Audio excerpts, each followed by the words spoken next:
رسول پاک صلی اللہ علیہ وسلم کی زندگی کا مطالعہ ایک تو کرنا چاہیے اور ایک بچوں کو ضرور کروانا چاہیے، لیکن پتہ نہیں کیوں حیرت ہوگی یا نہیں ہوگی، لیکن آپ صحابہ کی زندگی پڑھیے مثال کے طور پہ، حضرت ابو ذر غفاری کی پڑھیے تو غفاری خاندان ہے نا، ایک قبیلہ ہے، یہ ایک ایسا قبیلہ ہے کہ آپ حیران ہوں گے کہ یہ لوگ بنیادی طور پہ لوگوں کو لوٹنے کا کام کرتے تھے، اور یہ بڑا ظالم قسم کا قبیلہ تھا۔ لیکن جب آپ کے پاس حضرت ابو ذر آئے تو آپ سوچئے کہ کنورژن کیسے ہوئی کہ آج حدیث آپ پڑھنی شروع کریں تو حضرت ابو ذر غفاری کے نام کے ساتھ بھری پڑی ہے۔ حضرت انس بن مالک کو دیکھیے، وہ کس عمر میں آتے ہیں اور کیا ہستی اور کیا شخصیت بنتی ہیں، اور کتنی حدیثیں ان کے ساتھ کس طرح سے منسوب ہے۔ ایک صحابی ہیں خزیمہ جو حضرت خزیمہ بن ثابت انصاری، رسول پاک صلی اللہ علیہ وسلم ایک یہودی کے ساتھ گھوڑے کا سودا کرتے ہیں یا کسی جانور کا سودا کرتے ہیں، اور واپس جاتے ہیں پیسے لینے کے لیے، تو جب واپس آتے ہیں تو وہ یہودی جو ہے وہ مکر جاتا ہے، وہ مہنگا سودا کسی اور سے کر لیتا ہے۔ تو رسول پاک صلی اللہ علیہ وسلم جو ہیں وہ اس سے جب بحث کر رہے ہوتے ہیں کہ تم نے ابھی تو میرے ساتھ کیا، تو میں یہ پیسے لے کر آیا، اس نے کہا میں نے تو آپ سے کوئی وعدہ کیا ہی نہیں، کس گواہ، اکیلے تھے، کون گواہ ہے کہ میں نے آپ کے ساتھ کیا تھا؟ تو وہاں سے حضرت حذیفہ جو ہے وہ گزر رہے ہوتے ہیں، تو انہوں نے کہا کہ میں گواہ ہوں، میں شہادت دیتا ہوں کہ رسول پاک صلی اللہ علیہ وسلم نے یہ کیا۔ اب رسول پاک صلی اللہ علیہ وسلم حضرت حذیفہ سے پوچھتے ہیں کہ حذیفہ تو وہاں پہ موجود تھا ہی نہیں، تو نے شہادت کیوں دی؟ آئے ہائے ہائے ہائے ہائے۔ حضرت حذیفہ کہتے ہیں یا رسول اللہ، یہ کوئی شہادت ہے جو میں نے دی ہے؟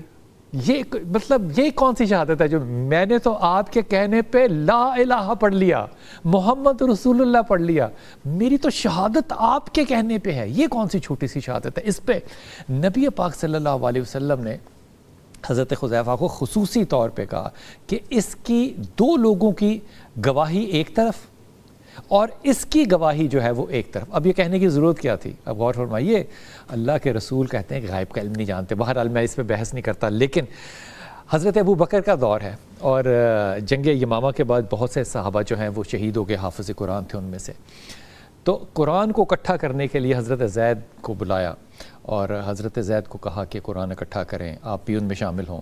تو حضرت زید کہتے ہیں کہ اگر مجھے یہ کہا جاتا نا کہ یہ پہاڑ اٹھاؤ اور اس پہاڑ کو اپنے اوپر گرا لو تو میرے لیے یہ بات بڑی آسان ہوتی، میں یہ کر لیتا، لیکن جب حضرت ابو بکر صدیق نے کہا نا کہ قرآن کو اکٹھا کرنا ہے اور اس کو پیچ اپ اور کمپائل کرنا ہے، یہ میرے لیے بات جو تھی، کیونکہ ایمان کی بات ہے، ظاہر ہے اس میں غلطی نہیں ہو سکتی۔ جب یہ کمپائل ہو رہا تھا تو اس میں سورہ احزاب کی ایک آیت تھی جو کہ ان کو نہیں مل رہی تھی کہ وہ کہاں پہ لکھی ہوئی ہے، کیونکہ سارا کا سارا قرآن، یہ بھی ذہن میں رکھیے گا کہ رسول پاک صلی اللہ علیہ وسلم کے دور میں اس کا مطلب لکھا جا چکا تھا، تو بعد کی جو گفتگو ہے ہمارے میرے جیسے قابل لوگوں کی، یہ بالکل سیکولر قسم کی بحث جو ہے نا، یہ فضول قسم کی ہے۔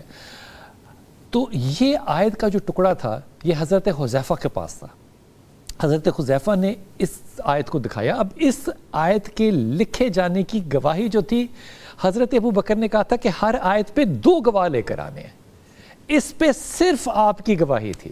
تو حضرت ابو بکر صدیق نے کہا کہ اس کی ایک گواہی جو ہے، یہی 2 گواہیاں ہیں، اور ان کی اس آیت کو حضرت زید بن ثابت نے شامل کیا قرآن کی اس کمپائلائزیشن میں۔ اب غور فرمائیے کہ جو قرآن آج ہے اس کے پیچھے کون سی ایک شخصیت ہے جس نے ایک آیت کنٹریبیوٹ کی؟ ایک صحابی، وہ صحابی جس نے کئی حدیثیں، وہ کس قبیلے سے آیا؟ جو ایک ڈاکو راستے میں لوگوں کے قافلے لوٹا کرتے تھے، کنورٹ ہوئے تو کیا کمال ہوا۔ حضرت بلال حبشی کو لیجئے گا، ایک ایسے شخص جو کہ اپنے ملک کو چھوڑ کر آئے، مؤذن رسول نہیں صرف بنے، حدیث کے راوی نہیں صرف بنے، تاریخ لکھنے میں ان کا جتنا کمال ہے، اور انہوں نے جب اپنی بایوگرافی لکھی اس سے کتنا زیادہ نفع ہوا۔ میرا سوال صرف یہ ہے کہ ایک جو رسول پاک صلی اللہ علیہ وسلم کی جو زوجہ ہیں وہ ہماری مائیں ہیں، اس نسبت سے رسول پاک صلی اللہ علیہ وسلم امت کے والد ہیں۔ ایک والد نے ساری امت میں وہ لوگ جو جنگلوں میں شکار کرتے تھے، جو ریگستان کے ٹھوئیں اور سانپ جو ہے وہ شکار کرتے تھے، ان کو صحابہ کرام بنا دیا۔ آج امت کے اندر ہم روتے ہیں اس بات پہ کہ ماں باپ اپنی اولاد کی تربیت کیسے کریں۔ اچھا مسلمان تو میں کہتا ہوں ایک نیکسٹ لیول کی بات ہے، وہ اچھا انسان کیسے بنیں گے, وہ معتبر کیسے ہوں گے, وہ لوگوں کے حقوق کو دینا کب سیکھیں گے, بھائی بہنوں کے حقوق مارنا کب بند کریں گے, باپ بچے پہ ظلم کرنا کب بند کرے گا, ماں اچھی تربیت کب کر سکے گی.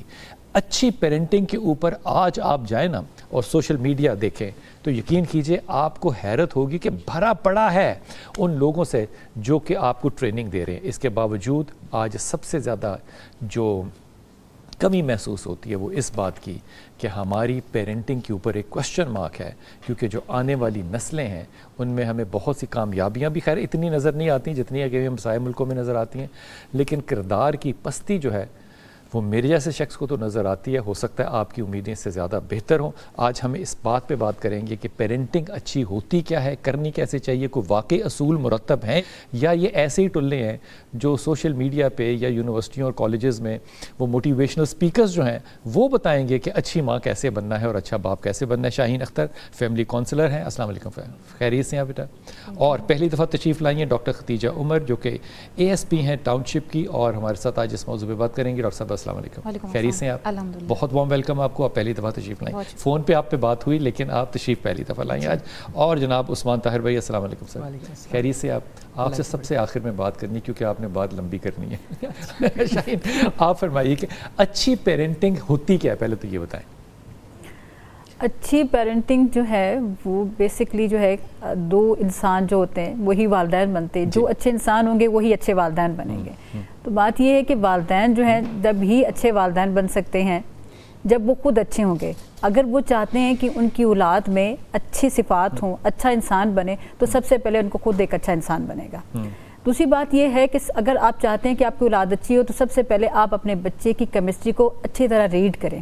آپ اپنے بچے کو مزاج کو سمجھیں, اس کے ایٹریبیوٹس کو سمجھیں کہ وہ بچہ کیا ہے, کیا چاہتا ہے, اس کی اچھائی کیا ہے, اس کی برائی کیا ہے, اس کی پسند ناپسند کیا ہے. تبھی آپ اس کے اکارڈنگ اس کی تربیت کر پائیں گے. نہیں, اگر فرض کیجئے کہ وہ چاہتا ہے کہ میں ٹک ٹاکر بنوں اور ماں یا باپ چاہتے ہیں کہ وہ ڈاکٹر بنے, تو ہمیں بچے کو سمجھنا ہے کہ اس کو سمجھانا ہے. دیکھیں ٹک ٹاکر بننے میں مثال دے رہا ہوں یہ نہیں بلال صاحب, بات یہ ہے کہ ٹک ٹاکر بننے میں حرج کوئی نہیں ہے, کیونکہ ٹک ٹاکر میں تو ہر طرح کے اس میں کانٹینٹ آ رہا ہے نا.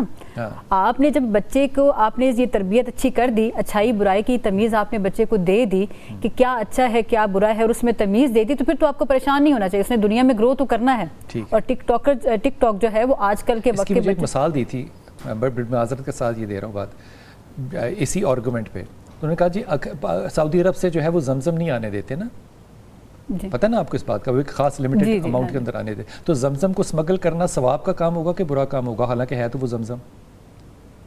تو یہ بحث کیسے ہو سکتی ہے کہ یہ ڈیسائیڈ ہی نہیں ہم کر پاتے کہ کیا چیز اچھی ہے اور کیا چیز بری ہے, بچے کو بتانا کیا ہے. کیا ہم واقعی اتنے مجبور پیرنٹس ہیں کہ ہمیں بچے کی خواہشات کو دیکھ کے پیرنٹنگ کرنی ہے؟ ہمارے پاس کچھ نہیں ہے. دیکھیں ٹیکنالوجی اچھی یا بری نہیں ہوتی ہے, جیسے آپ نے ٹک ٹاک کی بات کی ہے, تو اچھی یا بری نہیں ہوتی, اچھا برا تو انسان کے اندر ہوتا ہے نا. والدین مجبور, دیکھیں حضرت علی کا قول ہے کہ 1 سے 7 سال تک کے بچے کے آپ غلام بن جاؤ, یعنی کہ اس وقت بچے کو آپ سکھا رہے ہوتے ہیں. بچہ کہیں نہیں لکھا ہوا جو آپ مثال مجھے دے رہی ہیں نا, یہ کہیں لکھا ہوا نہیں ہے. ہم نے بہت سی چیزیں نا امام علی کے اوپر اس لیے لگا دی ہیں کیونکہ ہمیں وہ کہاوتیں اچھی لگتی ہیں.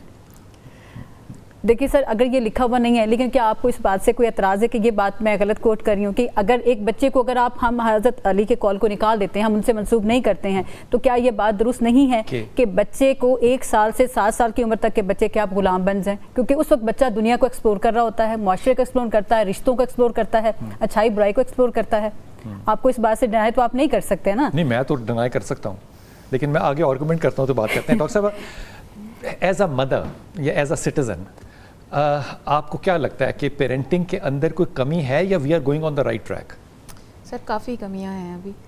سب سے امپورٹنٹ بات یہ ہے کہ ہمیں یہ سمجھنے کی ضرورت ہے کہ جس زمانے سے ہم بلانگ کرتے ہیں یا ہمارے پیرنٹس بلانگ کرتے ہیں, ہمارے بچے اس زمانے سے بلانگ نہیں کرتے.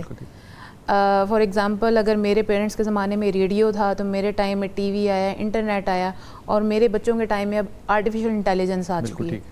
اب چیزیں بہت ایڈوانس کر چکی ہیں. ہم انہیں صرف اور صرف ایک پرنسپلز آف لائف بتا سکتے ہیں, وے آف لائف ہم نہیں بتا سکتے. پرنسپل آف لائف بتا سکتے ہیں, پرنسپل آف لائف ان اے وے کہ ہم تھوڑا سا